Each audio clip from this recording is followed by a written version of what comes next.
Buenas noches a todos. Buenas noches para quien está en Brasil y buenas tardes para quien está en México. Yo me llamo Liane y hago parte del grupo de investigación del programa de educación de la Universidad de Unicinos en São Leopoldo, Brasil. Voy a ser la mediadora de nuestra live hoy. Acá vamos a hablar de la educación digital en red en tiempos de pandemia con nuestro convidado de México, el profesor Ignacio Mendoza Valdés, del Instituto Tecnológico y de Estudios Superiores de Monterrey. Muchas gracias, profesor, por estar acá con nosotros. Eres muy bienvenido. Y ahora puede empezar a contarnos un poquito del tema en cuestión. Gracias. Muchísimas gracias, Diane. Muchas gracias a todos. La verdad, estoy muy satisfecho, estoy muy contento y muy congratulado de encontrarme hoy con colegas de este bello país sudamericano como lo es Brasil. Hace un momento comentaba que tengo una estima muy especial por este pueblo, el pueblo brasileño, por muchas razones literarias, culturales, familiares. Entonces, para mí es una gran satisfacción estar con ustedes, con todos ustedes esta tarde. Y pues bien, con relación al tema que hoy quisiera comentar con todos ustedes, es un tema complejo, es un tema que está en constante evolución, en constante cambio, y es un tema que me parece que va a marcar un camino muy significativo en la educación, no solamente de México, sino de todo el mundo. Particularmente menciono esto porque el tema que vamos a abordar el día de hoy tiene que ver con la forma en la cual nosotros en México, nuestros estudiantes, han estado viviendo y conviviendo en tiempos de pandemia, en tiempos de COVID-19, con sus familias, con sus profesores, con sus contextos sociales, etc. Y me parece que es una situación bastante singular, porque nadie la teníamos prevista, nadie habíamos considerado que pudiera suceder esto.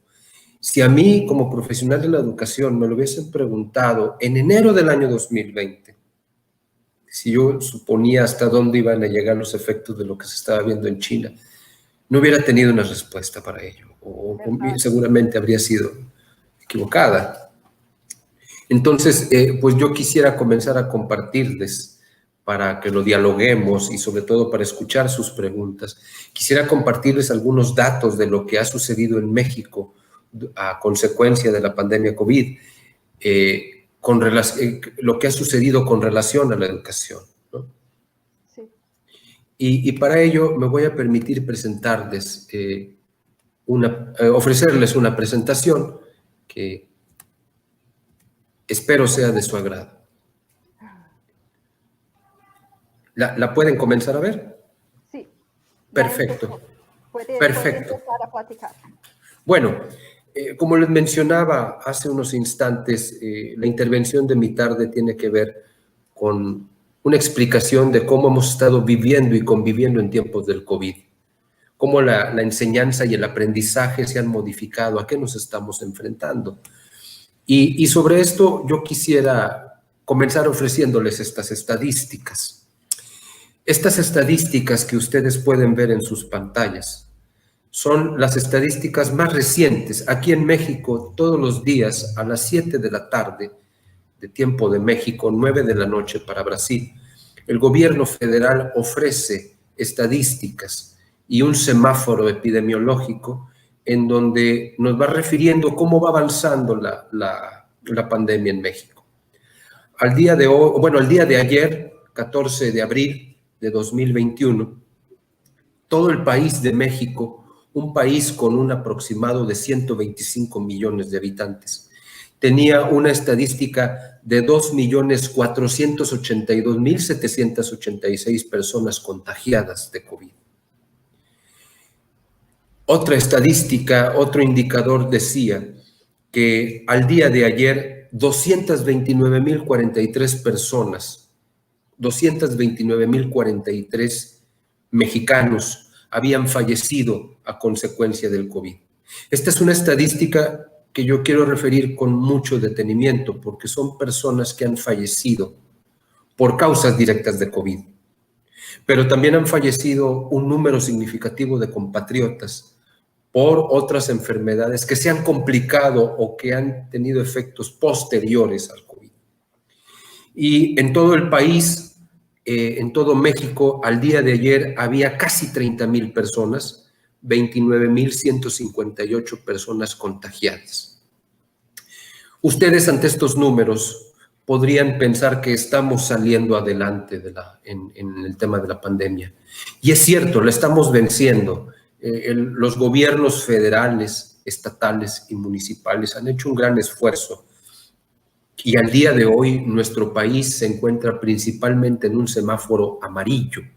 Vamos avanzando ya hacia la posibilidad de construir una nueva normalidad. Yo diría una mejor normalidad, más que una nueva normalidad, yo preferiría decir una mejor normalidad. Y tenemos motivos para sentirnos satisfechos por ello. Sin embargo, cuando hacemos el análisis en materia de educación, nos damos cuenta que la situación educativa en México, en mi país, ante la pandemia de COVID, es bastante retadora. Partimos de esta idea, miren. México, mi país, no tiene clases presenciales para sus más de 30 millones de estudiantes de nivel básico a superior. Esto es, desde el 23 de marzo del año 2020, hace más de un año, 30 millones de estudiantes de primaria, secundaria, preparatoria y universidad no tienen clases presenciales. Esto, obviamente, por cuidar la salud de nuestros alumnos, que nos parece que es el tesoro más valioso que tenemos, es el activo más valioso que tiene el país.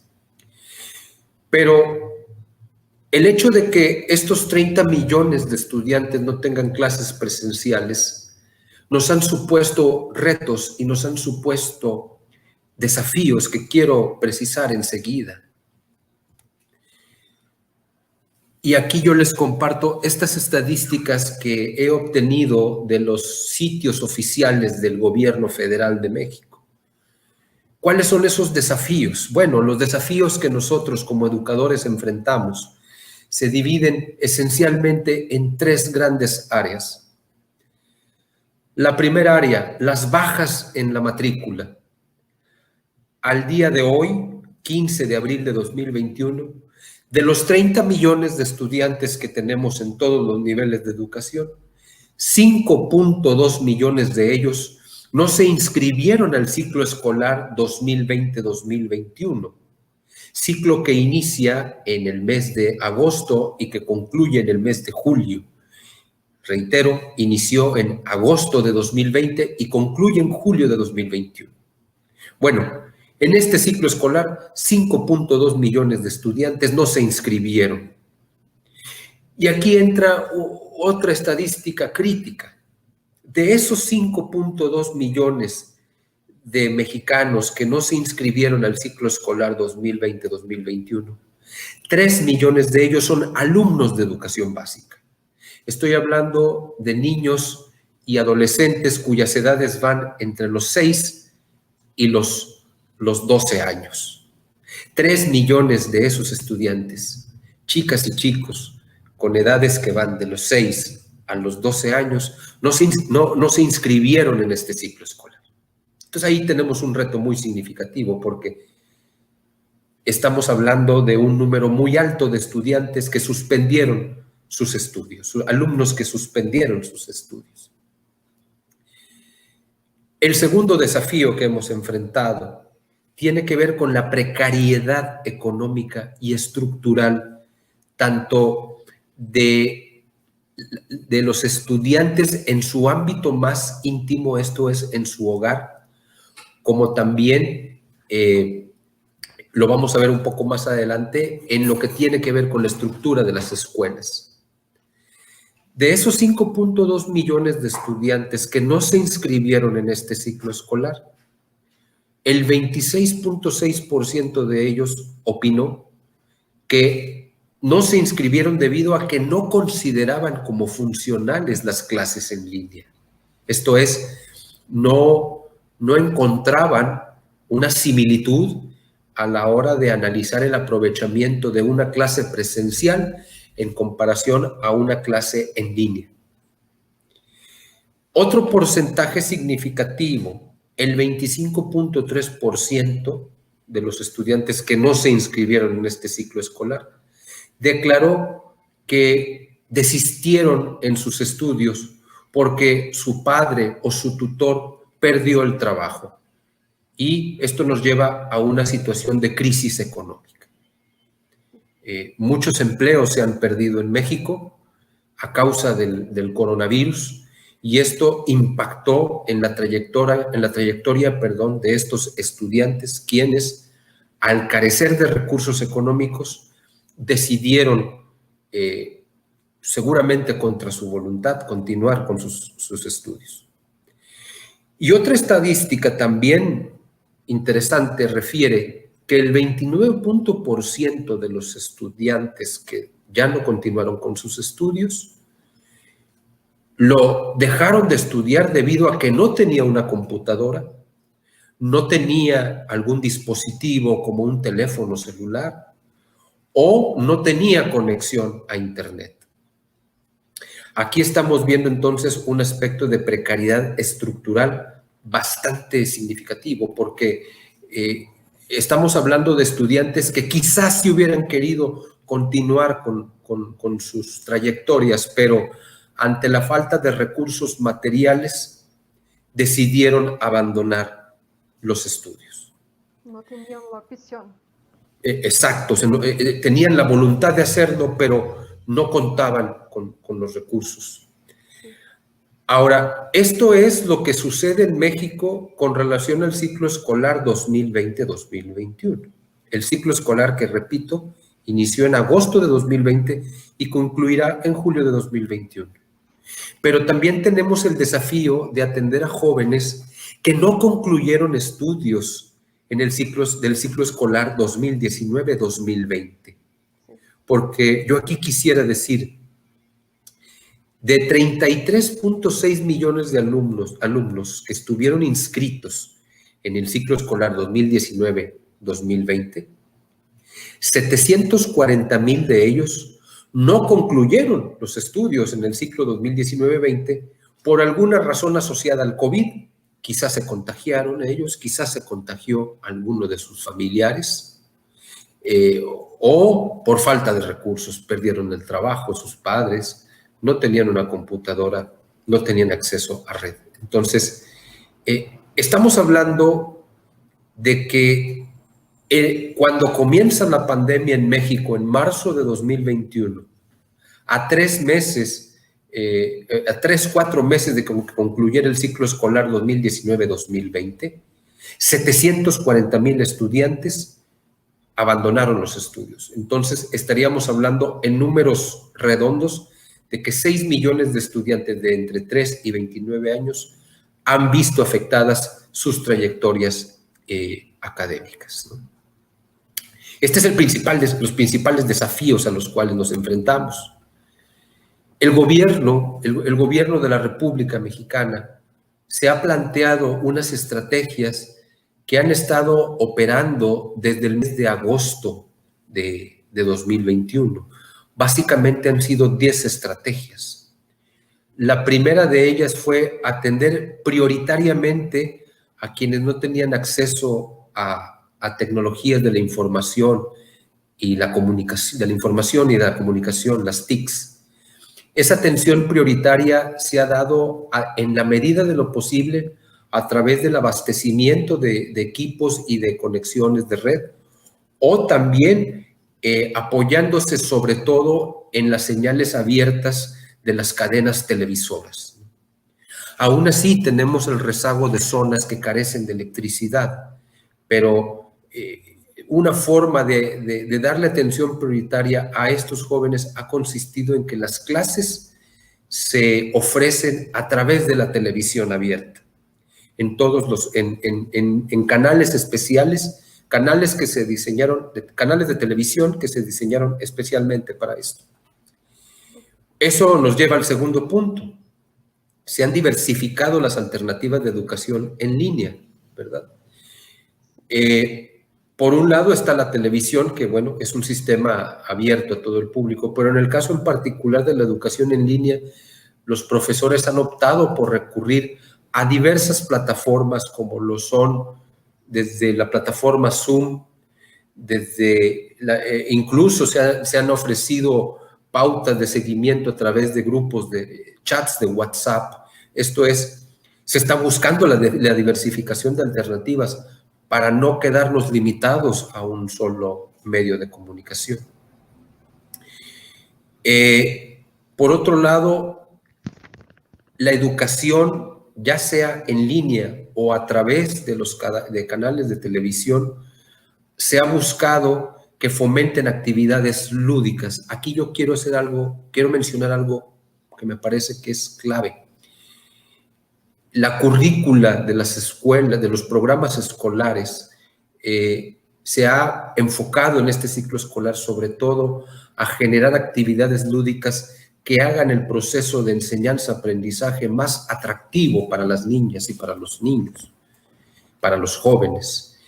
Y se están empleando también diversas estrategias educativas que permiten llevar actividades de manera asincrónica, como podrían ser las estrategias del aprendizaje basado en problemas o el aprendizaje basado en casos, etcétera. De modo que un estudiante pueda emprender la investigación por su cuenta y no necesariamente tenga que estar conectado a un canal, ¿no? Otra estrategia ha consistido en promover el aprendizaje que es necesario en este momento. Se han hecho modificaciones a los programas de estudio y es así como algunas materias han tenido que ser sensiblemente modificadas para enfocarnos en conocimientos no más sencillos, no en materias más sencillas, quisiera aclarar, sino en materias que permitieran la aplicación de estrategias muchísimo más comprensibles para los estudiantes, ¿no? Y aquí algo que yo reconozco muchísimo, y sé que ustedes, amigos de Brasil, también lo van a reconocer, ha sido que se ha fomentado la creatividad de las profesoras y los profesores. Muchísimo. Hemos valorado bastante el hecho de que, yo valoro bastante el hecho de que mis colegas y un servidor también hemos echado mano de muchísimas recursos de creatividad para poder, exacto, ciertamente, para poder ser protagonistas ante esta emergencia. Sí.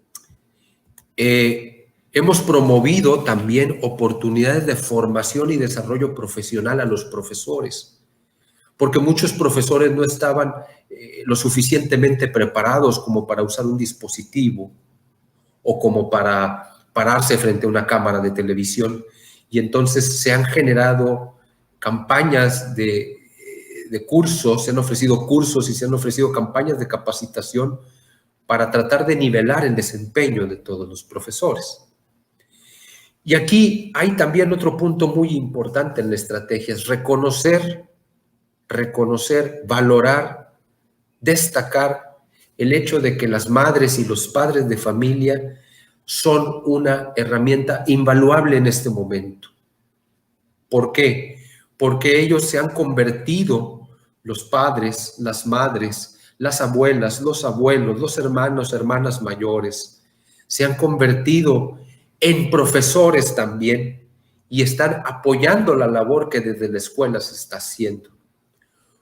Por supuesto, reconocemos que su apoyo, aunque incondicional, quizá esté limitado porque pues no son profesionales de la educación, pero están jugando papeles muy importantes, ¿no? Y algo más, hace un momento mencionaba como la siguiente estrategia, que los programas educativos se han modificado. Esto no quiere decir, repito, que optemos por ofrecer materias de contenidos más sencillos. No, no es así. Esto quiere decir que estamos ahora enfocándonos en este momento a ciertos contenidos que pueden fomentar habilidades y competencias que pueden ayudar no solamente al aprendizaje, sino también a la convivencia en la casa y en la comunidad. Y es así como estamos promoviendo la formación cívica y ética en casa. Estamos fomentando valores que tienen que ver con la equidad, con la solidaridad, con la empatía. Estamos apoyando la educación socioemocional para que nuestros estudiantes puedan desarrollarse a partir de la convivencia y del juego. Y pues bueno, a nivel, digámoslo, atrás de bambalinas, ¿qué estamos haciendo? Bueno, por otra parte, estamos buscando la forma de atender uno de los problemas que teníamos con grave rezago, como es el de la seguridad alimentaria. ¿Y esto qué tiene que ver con el tema del COVID? Tiene que ver mucho porque estamos buscando que aquellas zonas marginadas de nuestro país donde es difícil para los padres de familia acceder a un estilo de vida digno porque han perdido su empleo, pues se está buscando llevar a ellos apoyos, subsidios que les permitan contar con los productos básicos para la alimentación. Y pues bueno, se sigue trabajando también en la prevención del abandono escolar, que como ustedes vieron hace un momento, pues ha sido uno de los problemas más significativos. Yo quisiera aquí dejar de compartir la presentación que traigo, porque pues me gustaría saber si algunos de ustedes tienen alguna pregunta al momento y luego ya retomar la presentación. Sí, vamos a ver si tenemos algunas preguntas, pero antes quiero decirte que puedo ver mucha semejanza entre México y Brasil, las condiciones. Es muy difícil mantener los niños en la escuela y ahora estamos pasando por eso. Tenemos una otra prueba a más para los profesionales de la educación, que es inserir la tecnología para los niños que están lejos de la escuela, que todavía estábamos tentando mantenerlos allá. Entonces son muchas pruebas que los profesionales de la educación están pasando en este momento. Teníamos pruebas antes y ahora tenemos mucho más. Por eso cuando va a decir de la creatividad y de la innovación, ahora puedo ver mucho más y demanda mucho trabajo de nosotros, de los profesores. En Brasil, en México, en todo el mundo, yo creo. Algo significativo, Liane, es que ciertamente lo que acabas de decir es verdad. Sobre todo porque nosotros como profesores hemos tenido que modificar nuestro espacio personal para convertirlo en un aula también, ¿no? O sea, hemos modificado nuestra rutina en el hogar, hemos modificado nuestros espacios personales y hemos tenido que ir poniéndonos, perdón, a la misma distancia en la cual van avanzando los estudiantes, porque hay que recordar algo muy importante. Los jóvenes y los niños de esta generación ya nacieron familiarizados con esto. Nosotros no. Entonces, tenemos que aprender, preparar una clase, dosificar un contenido y también luego aprender a usar esto desde otro ángulo. Y por veces antes de la pandemia eso era un problema para el profesor y ahora es una solución. Es un aliado, es un aliado. Tenemos una pregunta, ¿puede ser? Adelante. ¿Cómo los alumnos fuera de la escuela están siendo tratados? Aquí juega un papel muy importante varias estrategias que se han articulado desde los niveles federal, estatal y municipal. Y también algo muy importante, las escuelas de carácter particular, que tienen otros parámetros de trabajo. Fuera de la escuela, lo que se ha estado haciendo con los alumnos es tratar de fomentar en ellos el desarrollo socioemocional.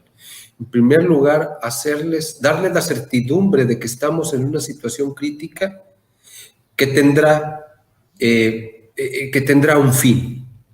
Esperemos que pronto. Esperemos que pronto. En México tenemos la confianza de que esto suceda antes de que termine el año, y sé que tanto ustedes como nosotros lo lograremos. Entonces, podríamos decir que hay una estrategia oficial que se encarga de llegar a los hogares de los estudiantes para informarles con certeza cómo va avanzando el combate al COVID y de esa manera erradicar información falsa. Por otro lado, se están impulsando muchas actividades de carácter socioemocional orientadas a la convivencia, orientadas al sano esparcimiento, la distracción. Y algunas escuelas incluso han desarrollado plataformas de participación en donde se ofrecen clases, por ejemplo, como yoga, se ofrecen talleres literarios, se ofrecen clases de pintura, cineclubes, ahí se proyecta una película. Diversificación. Exacto, diversificación sobre todo orientada al sano esparcimiento y también a la reflexión, porque sabemos nosotros que uno de los problemas más graves que vamos a enfrentar cuando superemos esta etapa, va a ser la salud mental de los mexicanos. Es algo que tenemos que tomar en cuenta. Gracias, profesor. Y ahora puede empezar nuevamente. Perfecto. Bueno, pues regresando a la pantalla, a la presentación, exacto. ¿Ya se puede ver? Perfecto. Estás empezando. Sí, ahora sí. Muy bien. Bueno, ¿qué aprendizajes hemos tenido en este año y mes que tenemos fuera de nuestras aulas, fuera de nuestras queridas aulas? ¿Qué aprendizaje nos ha dejado la pandemia al momento? Yo hablaría de 3 aprendizajes muy importantes, y esta es una impresión personal a la luz de lo que he estado refiriéndoles. En primer lugar, creo que la pandemia nos reveló que hay disparidad en las competencias docentes. A pesar de que contamos con cursos de actualización docente, es muy evidente que entre nosotros los profesores hay disparidad en las habilidades que necesitamos para poder ingresar a un modelo de educación en línea. Y eso, creo yo, que puede traducirse en rezago.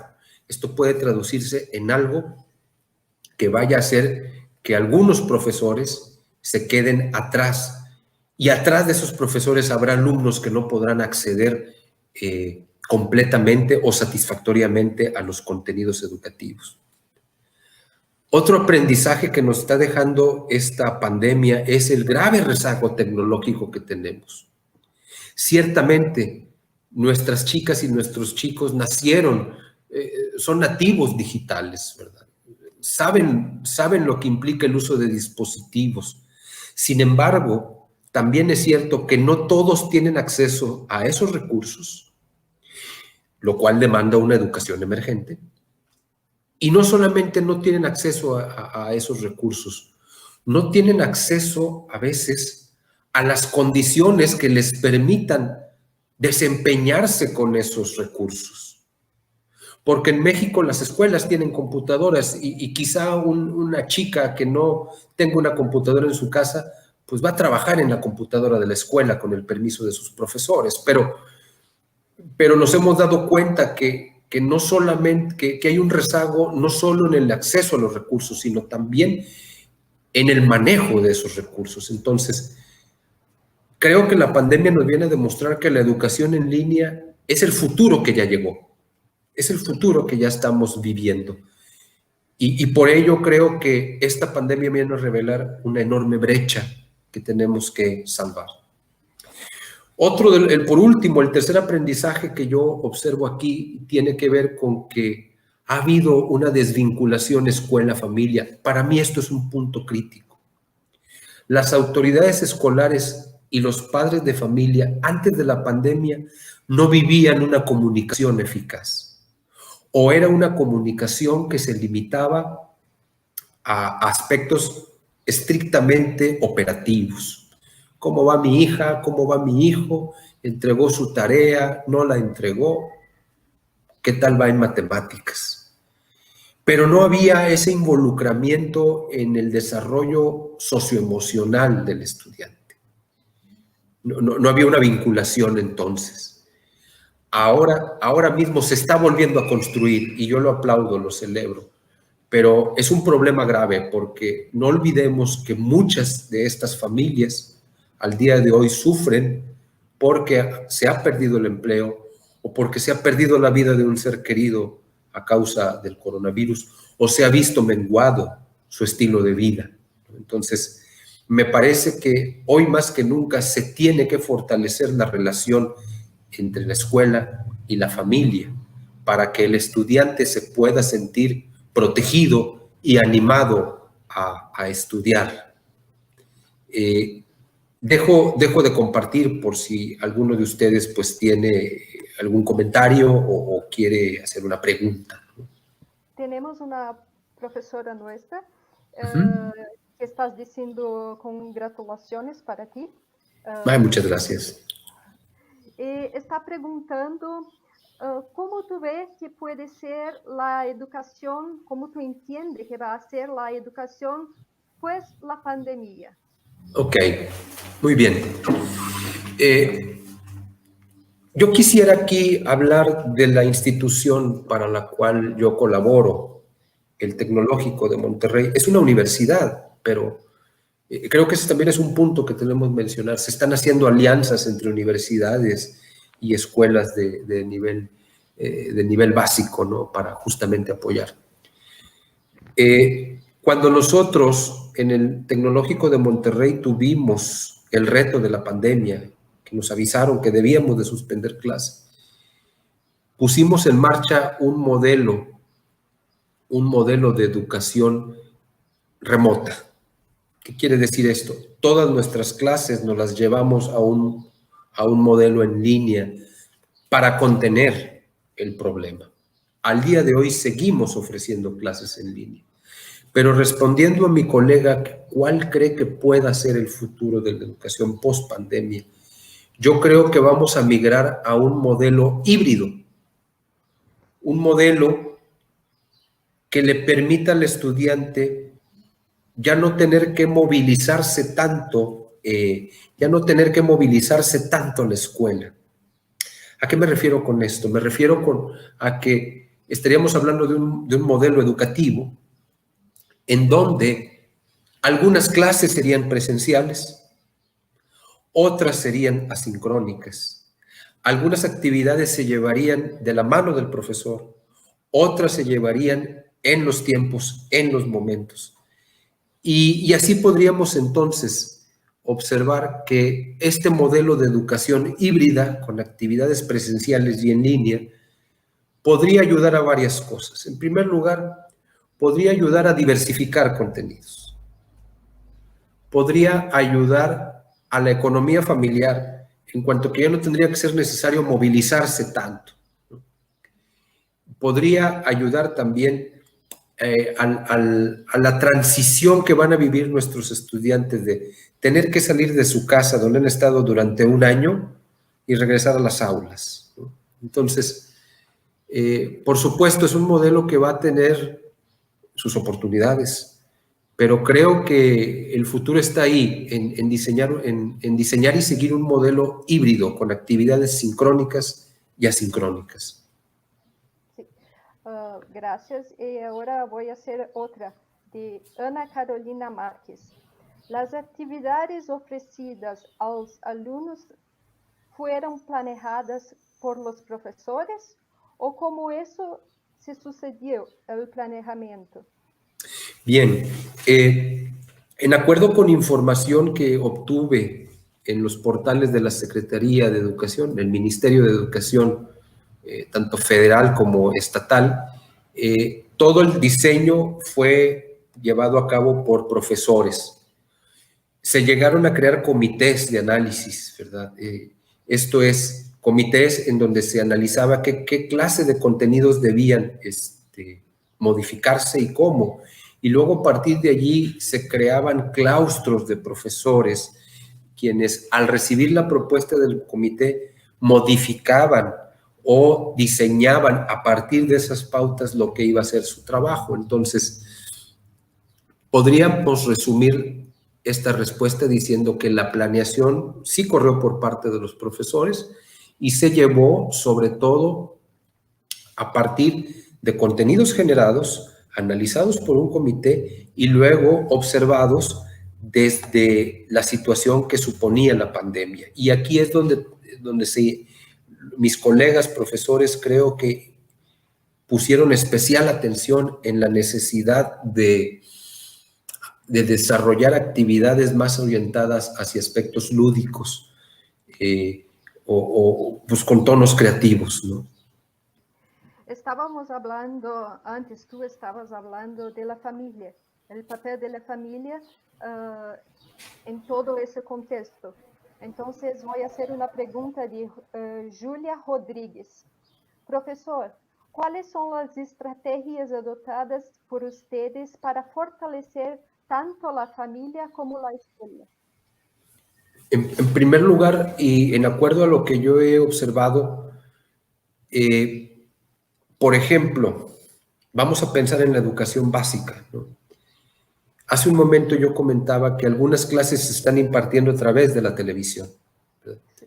Bueno, algo muy importante aquí es que todo el día se están transmitiendo clases, de modo tal que los estudiantes dicen, bueno, hoy voy a tomar mi clase a las 8 de la mañana, mañana la voy a tomar a las 3 de la tarde. Ellos pueden elegir su horario, hay flexibilidad.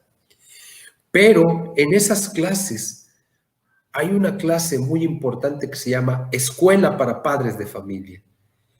Y ahí es donde las autoridades de educación ofrecen contenidos que tienen que ver, por ejemplo, con hábitos de vida saludable, cómo manejar el estrés de los hijos, de las chicas y de los chicos, pautas de convivencia familiar, estrategias de juegos en familia, fomento de valores familiares. Esto es, la clase, por así decirla, de Escuela para Padres de Familia ha tenido un gran éxito, ha sido muy significativa, porque es justamente una clase para los papás, que en otra situación hubiera sido muy difícil que ellos no hubieran tomado, ¿no? O sea, estamos trabajando todo el día.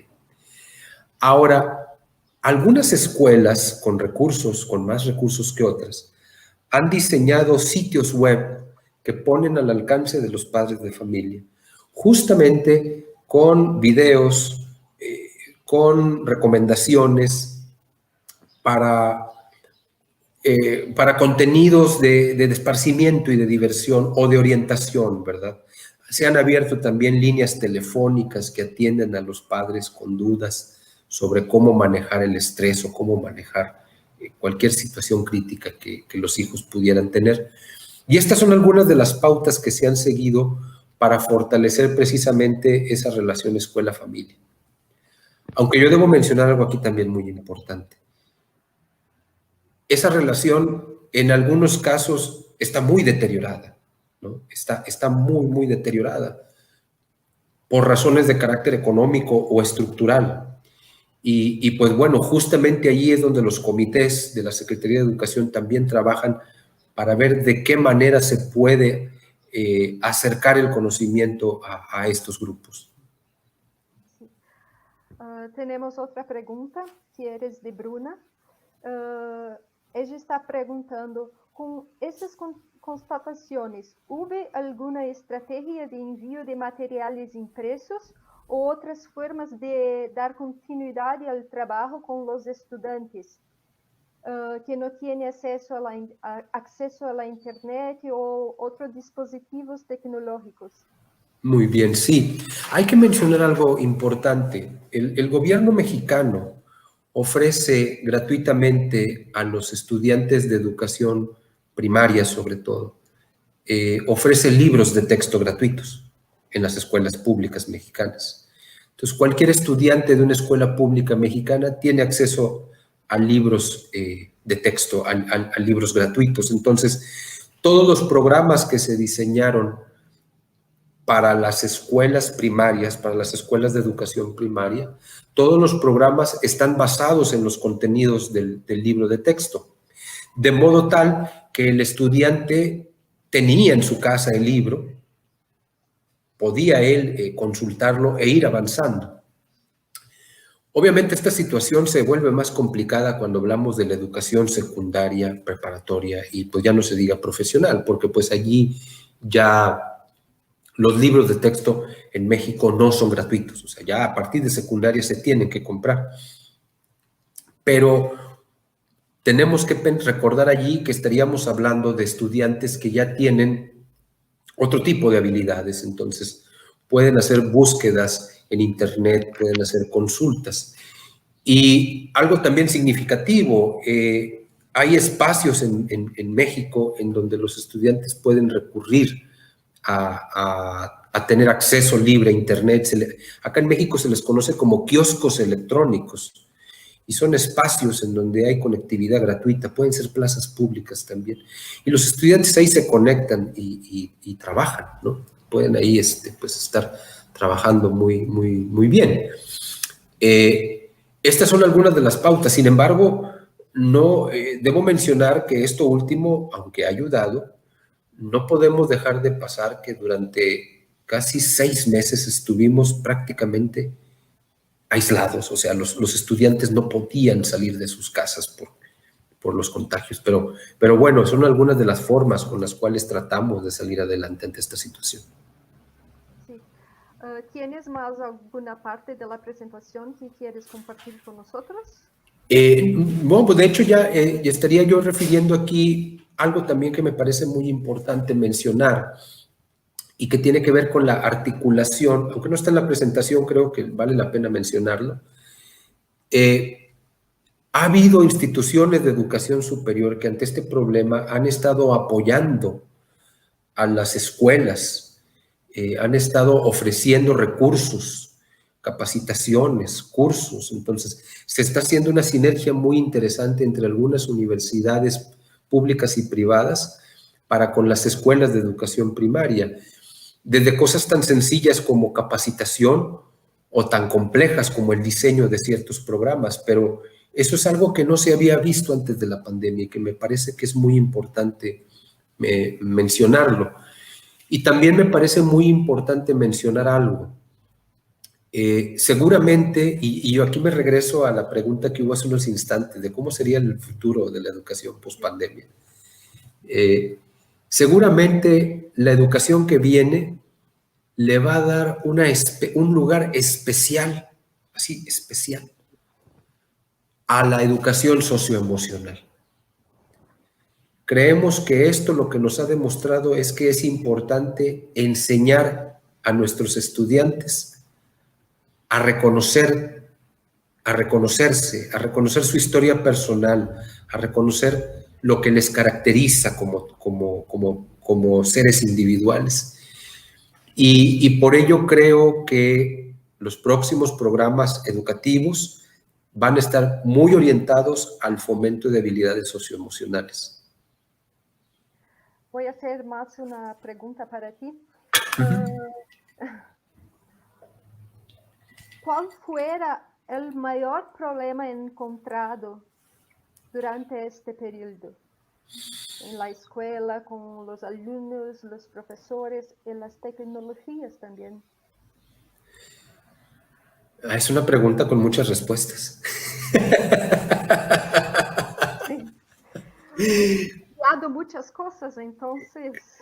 Creo que hablaría de 3 grandes desafíos también. Sí. En primer lugar, nuestros estudiantes han tenido que luchar contra el tedio. Han tenido que luchar contra la idea de la incertidumbre. O sea, en octubre no sabíamos cuándo iba a terminar esto. Hoy todavía no lo sabemos, Sí. pero se ve cierta luz al final del túnel. Ya ha comenzado la etapa de vacunación en México, ¿verdad? Pero en octubre, noviembre era terrible, no sabíamos hacia dónde iba esto, ¿no? Entonces, me parece que el primer desafío tenía que ver con el estado de ánimo de los estudiantes. Porque estamos hablando de estudiantes y pensamos, bueno, en chicas y chicos que van a sus libros y escriben. Pero pensemos también que hubo estudiantes, como fue el caso de mis hijos, ¿verdad? Yo tengo una hija que está en preparatoria. Bueno, mis dos hijos, una hija y un hijo, están en preparatoria, pero una va a terminar su preparatoria este año y el otro la está comenzando. Pero muchos estudiantes, por ejemplo, terminaron sus ciclos escolares sin ver a sus compañeros. Y estoy hablando de que terminaban la primaria para pasar a la secundaria. Entonces era un cambio muy drástico, porque decían, no tuve un evento de graduación, una ceremonia, ya no vi a mis amigos, supe que el abuelo de mi amiga falleció por esta enfermedad. O sea, había una terrible angustia. Entonces, el primer reto creo yo que fue la incertidumbre, el aspecto emocional de los estudiantes. El segundo reto tuvo que ver con la resistencia al cambio. No queríamos tomar clases en línea. Clases en línea no sirven. Yo prefiero estar oyendo al profesor y escribiendo. Pues eso ya no va a existir. Ahora el profesor está en una pantalla, ¿no? Y el salón es este. Entonces, esa resistencia al cambio costó mucho. Y lo veíamos en las estadísticas. Un 26% de los que ya no continuaron dijeron, el modelo en línea no garantiza aprendizaje. Y me parece que el tercer reto justamente va a tener que ver, pensando en términos de futuro, con ese modelo híbrido al cual deberemos evolucionar, porque pues ahora mismo nos estamos planteando el hecho de que por ejemplo, los equipos de trabajo podrán tener esta clase de reuniones. Yo estaría encantado de que un profesor, un colega de los que me está viendo, un colega brasileño, me busque para dar una clase con sus chicos allá. Eso a mí me encantaría. ¿Sí? Y que mis estudiantes se conectaran contigo, por ejemplo. O sea, entonces, el otro reto es, bueno, ¿cómo evolucionamos hacia esa nueva condición que nos permite actividades síncronas y asíncronas luego de un año de trabajo con ella? Creo yo que ahí están los desafíos para responder a esa pregunta. ¿Y cómo tú crees que es la relación de los profesores ahora con la tecnología, que están solamente trabajando con ellas por causa del momento, o se van a dar continuidad no pós-pandemia, los profesores? Yo creo que le debemos dar continuidad. Le debemos dar continuidad y debemos asumir que este es el momento. ¿Sí? Y yo por eso, en México se utiliza el término de nueva normalidad. Dicen, vamos a regresar a la nueva normalidad y pues vamos a tener cubrebocas y nos vamos a lavar las manos. Y está muy bien, pero yo llamaría una mejor normalidad. O sea, entonces, si podemos utilizar estos recursos para que los estudiantes dinamicen su aprendizaje, tengan mejores pautas de convivencia, cuenten con más tiempo para ellos mismos. Creo entonces que si hacemos eso, nos daremos cuenta que a pesar de todo el daño que nos ha causado el coronavirus, el aprendizaje que estamos obteniendo de estos retos debe hacer que las experiencias educativas no se limiten solamente al papel del profesor y al espacio del aula, sino que podamos propiciar que todo el ambiente sea una escuela. Que el momento en que el estudiante está en su casa conviviendo con su familia o está con sus amigos, ahí esté un ambiente de educación fomentado por nosotros y facilitado pues por estas cosas, ¿no? Solo más una pregunta. ¿Y cómo están los profesores en este momento, mentalmente hablando? Muy cansados, muy cansados. Hay un agotamiento increíble. Hay mucho cansancio, pero también creo yo que hay grandes mensajes. Justamente, bueno, yo soy mexicano y el estado donde yo vivo se llama Nuevo León. Nosotros, esta es la segunda semana que vamos a tener semáforo verde. ¿Qué quiere decir semáforo verde? Quiere decir que ya podemos salir a la calle tranquila, con precauciones, ¿verdad? Y todo el mundo comenzó a decir, bueno, que se abran las escuelas y que regresen los chicos y todo. Y el gobierno del estado de Nuevo León dijo algo que a mí me llamó muchísimo la atención de manera positiva. Y lo que dijo fue, se regresa a clases hasta que los profesores estén vacunados. Hasta que todos los profesores tengan su vacuna anti-COVID, podemos volver a la clase, porque así protegemos a los estudiantes, pero también protegemos a los profesores. Entonces, esa clase de mensajes sé que resultarán alentadores, porque reflejan que pues no estamos solos en la batalla. Y tan cansados estamos nosotros como todos los demás, ¿no? Sí, porque se cambió muchas cosas. Pero para ti, ¿las opciones adoptadas fueron buenas o cree que algunas cosas podrían ter sido cambiadas para se salir mejor? Tengo dos respuestas para esa pregunta. La primera respuesta tendría que ser que fueron buenas, porque estamos avanzando en el proceso de enseñanza-aprendizaje y estamos también ayudando a padres de familia a que la experiencia en casa sea más llevadera. Pero creo que son buenas no porque fueran las mejores, fueron buenas porque eran las necesarias.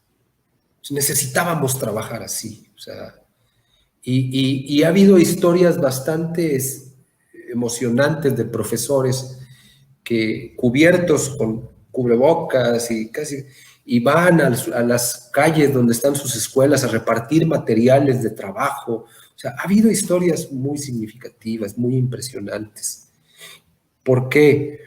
Porque las medidas que se pusieron, reitero, fueron las necesarias, fueron las que podíamos aplicar y que sabíamos que en su aplicación iban a tener cierto impacto.